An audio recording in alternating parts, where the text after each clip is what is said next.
BR Patil ಅಂತ ಗಂಡು ಮಕ್ಕಳು ಇದ್ದಾರೆ ಅಂತ ನನಗೂ ಗೊತ್ತಾಯ್ತು. ಅವರ ಸತ್ಯ ಮಾತಾಡಿದ್ದೇನೆ, ಇದನ್ನು ಎಲ್ಲಿ ಬೇಕಾದರೂ ಹೇಳ್ತೇನೆ, ಮುಖ್ಯಮಂತ್ರಿಗಳಿಗೂ ಮನವರಿಕೆ ಮಾಡಿಕೊಡ್ತೇನೆ ಅಂತ ಹೇಳಿದ್ದಾರೆ. ಈಗ ಅನೇಕ ಭ್ರಷ್ಟರು, ಕಾಂಗ್ರೆಸ್ನ ಭ್ರಷ್ಟರು ಅವರ ವಿರುದ್ಧ ತಿರುಗಿ ಬಿದ್ದಿದ್ದಾರೆ. ಅಂದ್ರೆ ಸತ್ಯ ಮಾತಾಡೋರಿಗೆ ಕಾಂಗ್ರೆಸ್ನಲ್ಲಿ ಜಾಗ ಇಲ್ಲ ಅನ್ನೋದು ಈಗ ಸಾಬೀತಾಗಿದೆ. ಅವರು ಎಲ್ಲಿ ಏನು ಭ್ರಷ್ಟಾಚಾರ ನಡೀತದೆ ಅನ್ನೋದನ್ನ ಮೊದಲು ಮುಖ್ಯಮಂತ್ರಿಗಳಿಗೂ ತಿಳಿಸಿದ್ದಾರೆ. ಇದು ಮೊದಲನೇದೇನಲ್ಲ ಅವರು. ಆದ್ರೆ ಅದರ ಬಗ್ಗೆ ಅವರು ಗಮನ ಕೊಡಲಿಲ್ಲ. ಯಾಕಂತಂದ್ರೆ ಮುಖ್ಯಮಂತ್ರಿಗಳೇ ಭ್ರಷ್ಟಾಚಾರದ ಪಾಲುದಾರರಿದ್ದಾರೆ ಈಗ. ಆ ಕಾರಣದಿಂದ ಅವ್ರಿಗೆ ಹೇಳಿದ್ರು ಪ್ರಯೋಜನ ಇಲ್ಲ ಅಂತೇಳಿ ನೇರವಾಗಿ ನಿಮ್ಮ ಮೀಡಿಯಾ ಮುಂದೆ ಹೇಳಿದ್ದಾರೆ. ಅದರಿಂದ ನಾನು ಅವರನ್ನ ಅಭಿನಂದಿಸ್ತೇನೆ.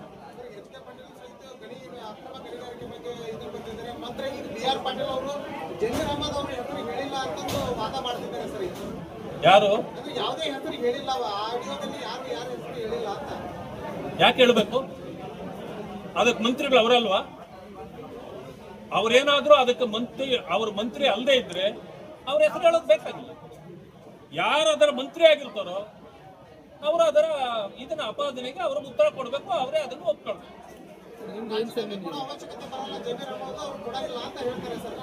ಅಲ್ಲ, ಅವರು ಭ್ರಷ್ಟಾಚಾರ ಮಾಡಿದ್ದಾರೆ ಅಂತ ಹೇಳಿ ದೇಶ ಮಾತಾಡುವಾಗ ಭ್ರಷ್ಟಾಚಾರ ಮಾಡಿದ್ರು ನಾನು ಬದುಕಬೇಕು ಅನ್ನೋದಾದ್ರೆ ಇವರ ಮಂಡುತನಕ್ಕೆ ನಾವ್ಯಾರು ಉತ್ತರ ಕೊಡಕ್ಕಾಗೋದಿಲ್ಲ. ಈಗ ವಿರೋಧ ಪಕ್ಷದವರು ಎಷ್ಟು ಭ್ರಷ್ಟಾಚಾರ ಹಗರಣಗಳನ್ನು ಹೊರಗೆ ತಂದರೂ ಕೂಡ ವಾಲ್ಮೀಕಿ ನಿಗಮದಲ್ಲಿ 187 ಕೋಟಿ ನುಂಗಿದ್ರು ನಾವು ಹೇಳಿದ್ವಿ.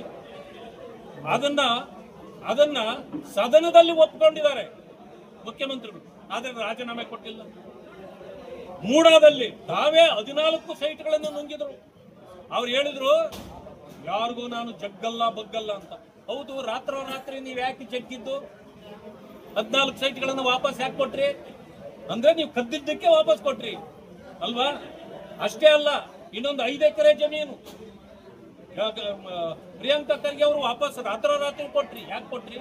ಅಂದ್ರೆ ನಿಮ್ಮ ಭ್ರಷ್ಟಾಚಾರದ ಹಗರಣಗಳನ್ನು ನಾವು ಎಷ್ಟು ಹೇಳಿದ್ರು ಕೂಡ ನೀವು ಅದನ್ನು ಒಪ್ಪುತ್ತೀರಿ ಮಾನಸಿಕವಾಗಿ, ಅದ್ರ ರಾಜೀನಾಮೆ ಕೊಡಲ್ಲ. ಅಂದ್ರೆ ಮೊಂಡುತನ.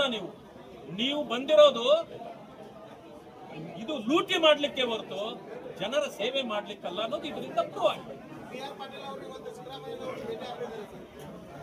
ಅವ್ರು ಆಗೋದು ಬಿಡೋದು ಬೇರೆ ವಿಷಯ, ನಮ್ಗೇನ್ ಸಂಬಂಧ ಇಲ್ಲ. ಈಗ ಅವ್ರು ಇಷ್ಟೆಲ್ಲ ಮಾಡಿದ್ಮೇಲೆ ಕರೆದು ಮಾತಾಡ್ತಾರೆ. ಬಹಳ ಚೆನ್ನಾಗಿದೆ, ಇಷ್ಟೊಂದು ಭ್ರಷ್ಟಾಚಾರ ಮಾಡಿಬಿಟ್ಟಿದಾರಲ್ಲ ಅಂತ ಹೇಳಿದ್ರೆ ಇಲ್ಲ, ಅವ್ರನ್ನ ಕರೆದು ಮಾತಾಡ್ತೀನಿ ಅಂದ್ರೆ ಅದ್ರ ಅರ್ಥ ಏನು? ನೀವೆಷ್ಟು ಭ್ರಷ್ಟಾಚಾರ ಮಾಡಿದ್ದೀರೋ ಅದನ್ನ ಇನ್ನೆಲ್ಲೂ ಹೇಳಕ್ ಹೋಗ್ಬೇಡಿ, ನನ್ಗೊಂದು ಅರ್ಧ ಕೊಟ್ಬಿಡಿ, ನಿಮ್ಮನ್ನ ಕ್ಷಮಿಸ್ಬಿಡ್ತೀನಿ. ಇದ ವಿಷಯ. ಮುಖ್ಯಮಂತ್ರಿ ಆದವರು ಭ್ರಷ್ಟಾಚಾರದ ಆರೋಪ ಬಂದಾಗ ತಾವೇ ರಾಜೀನಾಮೆ ಕೊಡಬೇಕು. ಇಲ್ಲ ಅಂದ್ರೆ ಯಾರ ಮೇಲೆ ಬಂದಿದೆ ಅವ್ರನ್ನ ಕೊಡಿಸ್ಬೇಕು. ಎರಡೂ ತಾಕತ್ತಿಲ್ಲ ಅಂತಂದ್ರೆ ಅವರು ಈ ರಾಜ್ಯದ ಮುಖ್ಯಮಂತ್ರಿ ಆಗಲಿಕ್ಕೆ ಯೋಗ್ಯರೇ ಅಲ್ಲ.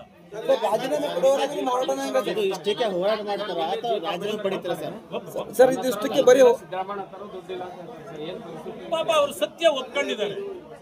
ನಮ್ಮ ಹತ್ರ ದುಡ್ಡಿಲ್ಲ, ನಾವೇನು ಮಾಡಕ್ಕಾಗಲ್ಲ, ಅಭಿವೃದ್ಧಿ ಇಲ್ಲ ಹೇಳ್ತಾರೆ. ನೀವು ನೋಡಿದಿರಲ್ಲ, ಗ್ಯಾರಂಟಿ ಗ್ಯಾರಂಟಿ ಅಂತ ಹೇಳಿದ್ವಿ. 3 ತಿಂಗಳು 4 ತಿಂಗಳಾದ್ರೂ ಯಾವ ಗ್ಯಾರಂಟಿ ತಲುಪಲಿಲ್ಲ. ಜನ ಗಲಾಟೆ ಮಾಡಿದ್ರು. ಜಾರ್ಜ್ ಅವ್ರು ಹೇಳ್ತಾರೆ, ಗ್ಯಾರಂಟಿ ಏನ್ ತಿಂಗಳ ಕೊಡಕ್ಕೆ ಅದೇನು ಸಂಬಳನ ಅಂತಾರೆ. ಅಂದ್ರೆ ನೀವು ಯಾವಾಗ ಕೊಡೋದು ಯಾವಾಗ? ಆಮೇಲೆ ಗ್ಯಾರಂಟಿ ಇಷ್ಟ ಬಂದಾಗ ನಾವು ಕೊಡ್ತೀವಿ ಅಂತಾರೆ. ಆಮೇಲೆ ಏನ್ ಗಿಡದಿಂದ ಬಿಡಿಸ್ಕೊಂಬರಲ್ಲ, ನೀವೇ ಕಟ್ಟೋ ದುಡ್ಡಲ್ಲೇ ವಾಪಸ್ ಕೊಡೋದು ಅಂತಾರೆ. ಇದಕ್ಕೆ ಯಾಕೆ ಮಾಡ್ಬೇಕಾಗಿತ್ತು? ಇದೊಂದು ರೀತಿ ಏನ್ ಹೇಳ್ತಾರ, ನಾಮರ್ಧ ಕೆಲಸ ಅಂತಾರೆ. ಇದು ಮಾಡ್ತಾ ಇದ್ದಾರೆ. ವಿಳಂಬ ಆಗ್ತದೆ, ಕೇಂದ್ರ ನಿಯಮದ ಪಾಲನೆ ಲೇಟ್ ಆಗಲತ್ತ ಅಂತ ಹೇಳ್ತಾರೆ. ಅಲ್ಲ, ಕೇಂದ್ರದಿಂದ ದುಡ್ಡು ಬಂದಾಗ ನಿಮಗೆ ಕೊಡ್ತೀವಿ ಅಂತ ಹೇಳಿದ್ರು. ಕೇಂದ್ರ ಯಾವ ದುಡ್ಡು ಕೊಡ್ಬೇಕು? ಕೇಂದ್ರದ್ದು ಏನು ಬರ್ತದೋ ನೀವು ಕೇಳದೆ ಇದ್ರು ಬರುತ್ತೆ. ಅದು ನೀವು ರಾಜಕೀಯ ಮಾಡ್ಲಿಕ್ಕೆ ಆಗಾಗ ಕೇಂದ್ರ ಹೋಗ್ತೀರಿ. ಗ್ಯಾರಂಟಿಗೂ ದುಡ್ಡಿಗೂ ಕೇಂದ್ರಕ್ಕೆ ಸಂಬಂಧ ಇದೆ. ಜೊತೆಗೆ 42,000 ಕೋಟಿ ರೂಪಾಯಿಗಳು SCP TSP ಹಣ ದಲಿತರಿಗೆ ಮೀಸಲಿಟ್ಟಿದ್ದು ಅವರ ಅಭಿವೃದ್ಧಿಗೆ. ಅದನ್ನು ಕೂಡ ನೀವು ಗ್ಯಾರಂಟಿಗಳಿಗೆ ತಗೊಂಡ್ಬಿಟ್ಟು ನೀವು ಅವ್ರಿಗೂ ಅನ್ಯಾಯ ಮಾಡಿದ್ದೀರಿ.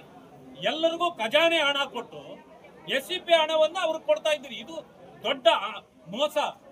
ಆ ಪರಿಶಿಷ್ಟ ಜಾತಿ ವರ್ಗಗಳಿಗೆ ಮಾಡ್ತಾ ಇರ್ತಕ್ಕಂಥ ಅನ್ಯಾಯ ಪಾಪ ಜನರಿಗೆ ಅರ್ಥ ಆಗ್ತಾ ಇಲ್ಲ. ಆ ಕಾಂಗ್ರೆಸ್ ನಲ್ಲಿರ್ತಕ್ಕಂಥ ಆ ಮುಖಂಡರುಗಳು ಬಾಯಿ ಮುಚ್ಚಿ ಕುಳಿತಿದ್ದಾರೆ. ಹೇಳ್ತಾರಲ್ಲ, ಶಾಲೆಗಳಲ್ಲಿ ಸಣ್ಣ ಮಕ್ಕಳಿಗೆ ಏನಾದ್ರೂ ತಪ್ಪು ಮಾಡಿದಾಗ ಅಥವಾ ಜಾಸ್ತಿ ಮಾತಾಡಿದಾಗ ಕೈ ಕಟ್ ಬಾಯಿ ಮುಚ್ಚು ಅಂತಾರಲ್ಲ, ಹಂಗೆ ಎಲ್ಲರೂ ಸೇರಿ ಆ ದಲಿತ ಲೀಡರ್ಗಳನ್ನ ಕೈ ಕಟ್ ಬಾಯಿ ಮುಚ್ಚಿ ಮಾಡಿ ಕುಳಿಸ್ತಾರೆ. ಸರ್, ಇದು ಹೋರಾಟ ಬರೀ ಹೋರಾಟ ಅಷ್ಟೇ, ರಾಜೀನಾಮೆ ಕೊಡೋ ಹೋರಾಟ ಸರ್. ಬಿಜೆಪಿ ಸದಾ ಹೋರಾಟವನ್ನ ಕಂಟಿನ್ಯೂ ಹೀಗೆ ಇಟ್ಟಿರುತ್ತೆ. ನಾವು ಯಾವುದೇ ಕಾರಣಕ್ಕೆ ಸೋಲುವ ಪ್ರಶ್ನೆ ಇಲ್ಲ. ಇದರ ಅಂತ್ಯ ಕಾಣುವವರೆಗೂ ಹೋರಾಟ ಬರೀ ಸೀಮಿತ, ರಾಜೀನಾಮೆ ಕೊಡೋ ಹೋರಾಟ ಸರ್. ಹೋರಾಟ ರಾಜೀನಾಮೆ ಕೊಡೋ ಹೋರಾಟನ ಬರೀ ಹಿಂಗೆ ನೋಡಿ. ಇನ್ನೊಂದು ಪ್ರಾಬ್ಲಮ್ ಇದೆ. ನಾವು ಯಾವುದೇ ಸಮಸ್ಯೆ ಬಂದಾಗ, ಹಗರಣ ಬಂದಾಗ ನಮ್ಮ ಹತ್ರ ಒಂದು ಬ್ಯಾಟ್ ಇದೆ. ಒಂದು ಹಗರಣ ಬಂತು ಅಂತ ಹೇಳಿ ಬ್ಯಾಟ್ ಮಾಡಕ್ ಹೋದ್ರೆ ಒಂದೇ ಸಾರಿ 3 ಹಗರಣ ಬಂದ್ಬಿಡ್ತದೆ. ಹಗರಣಗಳ ಸರ್ಕಾರ ಇದು. ದಿನ ದಿನ ದಿನ ಒಂದೊಂದು ಹಗರಣ. ನಾವು ಯಾವುದೇ ಹೋರಾಟ ಮಾಡ್ಲಿಕ್ಕೆ ಇದು ಎತ್ಕೊಳ್ಳೋಷ್ಟೊತ್ತಿಗೆ ಇನ್ನೊಂದು ಬರ್ತದೆ. ಇದನ್ನ ಅಂತ್ಯ ನೋಡಕ್ಕೆ ಇಲ್ಲ, ಅಷ್ಟೊತ್ತಿಗೆ ಇನ್ನೊಂದು ಬರ್ತದೆ. ನಾವು ಅದು ಮಾಡ್ಲಿಲ್ಲ ಅಂತ ನೀವೇ ಕೇಳ್ತೀರಿ, ಅದು ಬಂತು ಯಾಕೆ ಮಾಡ್ಲಿಲ್ಲ ಅಂತ. ಸಿದ್ದರಾಮಯ್ಯ ಹೇಳ್ತಾರ ಸರ್ ಸಿದ್ದರಾಮಯ್ಯ ಹೇಳ್ತಾರ ಬಿಜೆಪಿ ಅವರು ಸುಳ್ಳೆ ಬಿಜೆಪಿ ಅವರು ದೇವರು ಅಂತಾರ, ಮನೆ ದೇವರು ಅಂತಾರ.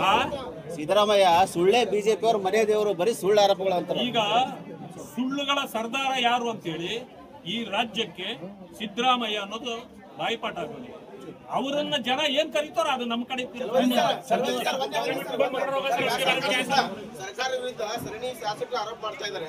ಈಗ ಸರ್ಕಾರ CLP ಮೀಟಿಂಗ್ ಕರೆದವರಿಗೆ ಮುಲಾಮಚ್ಚಕೊಂಡಿದೆ. ಅದನ್ನೇ ನಾನು ಹೇಳಿದೆ, ನಿನ್ ತಮ್ಮಯ್ಯ ನಿನ್ ಕಾಲು ಹಿಡ್ಕೊಳ್ತೀನಪ್ಪ, ಏನು ಹೇಳಕ್ ಹೋಗ್ಬೇಡ, ದಯವಿಟ್ಟು ಸುಮ್ಮನೆ ಇದ್ಬಿಡು, ನಿನ್ಗೇನಾದ್ರೂ ಬೇರೆ ಒಂದು ಕೊಡ್ತೀನಿ ಅಂತ ಸಿದ್ದರಾಮಯ್ಯನವರ ಕೇಳೋ ಪರಿಸ್ಥಿತಿ ಅಲ್ಲ. ಅದಕ್ಕೆ ಕರೀತಾ ಇರೋದು. ನೋಡಿ, ಇವತ್ತು ರಾಜ್ಯ ಸರ್ಕಾರ ಯಾವ ರೀತಿ ಸಿಕ್ಕಾಕೊಂಡಿದೆ ಅಂದ್ರೆ, ಅವರು ಈ ಭ್ರಷ್ಟಾಚಾರದಿಂದ ಹೊರಗಡೆ ಬರ್ಲಿಕ್ಕೆ ಸಾಧ್ಯ ಇಲ್ಲ. ಇದು ವಿರೋಧ ಪಕ್ಷಗಳು ಹೇಳೋದಕ್ಕಿಂತ ಅವರ ಶಾಸಕರೇ ಅವ್ರ ಮೇಲೆ ಬಿದ್ದುಬಿಟ್ಟಿದ್ದಾರೆ ಈಗ.